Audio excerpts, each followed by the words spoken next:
2 साल पहले कौन सी ऐसी गलतियां या खामियां आप लोगों से रह गई जो आप लगातार 2 टर्म सरकार से बाहर हैं और अब 24 में आप लोग फिर से सत्ता में वापसी कर पाएंगे, ऐसा क्या करें?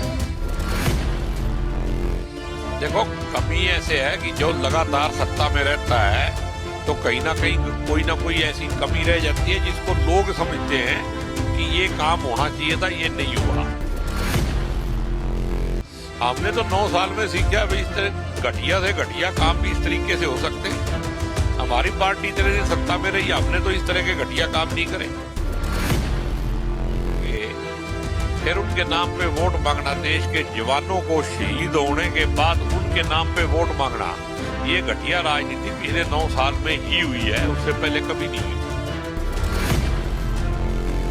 भारत जोड़ो यात्रा का आज 113वां दिन है और करनाल में भारत जोड़ो यात्रा है। आज घरौंडा में इस समय सुबह जब 8:30 बजे राहुल गांधी की यात्रा शुरू हुई तो अब करनाल की तरफ यात्रा लगातार बढ़ती जा रही है। इस वक्त मैं टोल पे खड़ा हूं, आप देख सकते हैं ये घरौंडा का टोल प्लाजा है जहां पर यात्रा का स्वागत किस तरीके से होगा वो आप देख सकते हैं। कावड़ियों का लंबा काफिला है यहाँ पर मौजूद है जो राहुल गांधी की इस भारत जोड़ो यात्रा का स्वागत करने के लिए यहाँ पर तैयार है और यहीं से फिर आगे करीब 2 किलोमीटर के पास यात्रा का कैंप है, वहाँ पर कबड्डी मैच भी होगा। यात्रा किस प्रकार से है और कैसा यात्रा को लेकर कार्यकर्ताओं में उत्साह है, इस पर बातचीत करेंगे। हमारे साथ असंध से कांग्रेस के विधायक शमशेर गोगी मौजूद है। गोगी साहब, यात्रा चल रही है और आज 113वां दिन है, किस तरह उत्साह देख रहे हैं कार्यकर्ताओं में और कैसा रिस्पांस मिल रहा है? देखो, इतना उत्साह मैंने पहले कभी नहीं देखा। कोई जगह ऐसी नहीं है जहां पे 10 किलोमीटर लंबा काफिला चल रहा है। पीछे से यात्रा अभी घरौंडा से पीछे भी चल रही है और ये यहाँ पे टोल पे पहुंचे हुए हैं और लोगों में जोश के साथ एक जुनून बन गया है कि वाकई ही हमने 8 साल 9 साल पहले गलती की थी, अब उस गलती को सुधारने का टाइम है और उसके लिए जो इनिशिएटिव, जो एक प्रयास माननीय राहुल गांधी जी ने किया है, उसको सराहते हुए, उसको सपोर्ट करते हुए लोग दिल से इस यात्रा के साथ जुड़ रहे हैं, क्योंकि यात्रा का मकसद जो है वो देश को जोड़ने का मतलब सबसे पहले ये है कि जो भाईचारा और समाज है, जिनके दिलों में मनों में फर्क आ गया था, उसको निकालना है। किसी व्यक्ति विशेष के खिलाफ नहीं है वो, लेकिन जिन लोगों ने माहौल खराब किया, जिन लोगों ने नफरत फैला के इमोशनली ब्लैकमेल करके धर्म के नाम पे, जाति के नाम पे सत्ता हासिल करने का काम किया, उन लोगों के खिलाफ लोगों को जागृत करना ही इस यात्रा का उद्देश्य था और मैं समझता हूं कि वो उद्देश्य पूरा हो चुका है और आने वाले समय में ऐसे लोगों को जनता जो है वो सबक सिखाएगी। 9 साल पहले कौन सी ऐसी गलतियां या खामियां आप लोगों से रह गई जो आप लगातार 2 टर्म सरकार से बाहर हैं और अब 24 में आप लोग फिर से सत्ता में वापसी कर पाएंगे, ऐसा क्या करेंगे?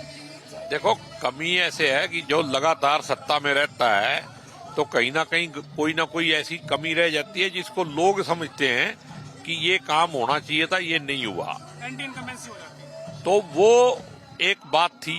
दूसरी ये थी कि हमने या हमारी पार्टी ने कभी धर्म और जाति की राजनीति नहीं की। हम देश में लोकतंत्र और संविधान के हिसाब से काम करते थे। जिस तरीके का काम ये लोग कर रहे हैं, हमने तो 9 साल में सीखा भाई इस तरह घटिया से घटिया काम भी इस तरीके से हो सकते हैं। हमारी पार्टी इतने दिन सत्ता में रही, हमने तो इस तरह के घटिया काम नहीं करे। यहाँ तो ईडी और सीबीआई को वो बना दिया जैसे पार्टी के मेंबर हो। यहाँ तो मिलिट्री के नाम पे भी वोट मांग लेते हैं।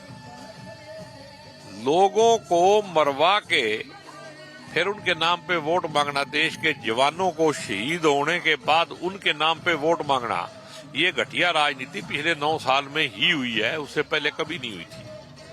पहले भी लड़ाइयां लड़ी गई, पाकिस्तान का तो बंटवारा भी हो गया, लेकिन क्या कभी उनके नाम पे वोट मांगे गए?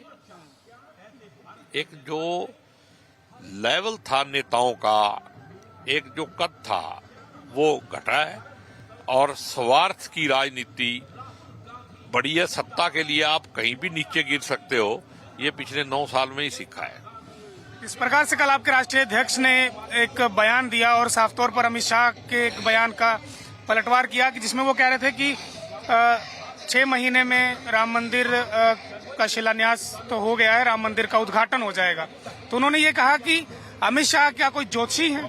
आप उसको कैसे देखते हैं कि जिस प्रकार से अमित शाह या सरकार के बड़े नेता जो केंद्र में बैठे हैं वो अगर राम मंदिर या दूसरे मुद्दों को बार बार उठाते हैं तो क्या ये कहीं ध्रुवीकरण करने की ओर है हिंदू मुसलमान? यही तो मैं कह रहा हूं पहले ही कि इनकी धर्म के नाम पे इमोशनली ब्लैकमेल करना, जरा मैंने सभ्य ढंग से कह दिया। वैसे तो 24 घंटे हिंदू मुसलमान के अलावा काम ही क्या है? हिंदू को हिंदू से लड़ा रहे हैं। भाई इनकी विचारधारा से 10% हिंदू जुड़े हुए होंगे, इससे ज्यादा नहीं हो सकते। मेरे ख्याल में 10 भी नहीं है।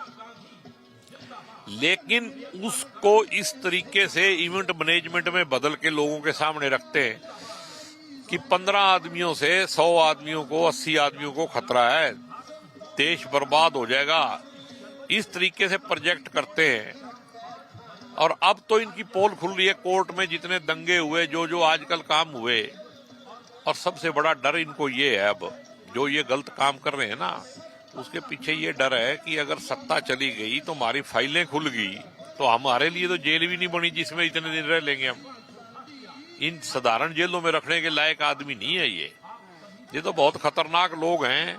इतना जुल्म तो अंग्रेजों ने, हिटलर ने यहूदियों पे नहीं किया हुआ जिस तरीके की सोच इनकी है।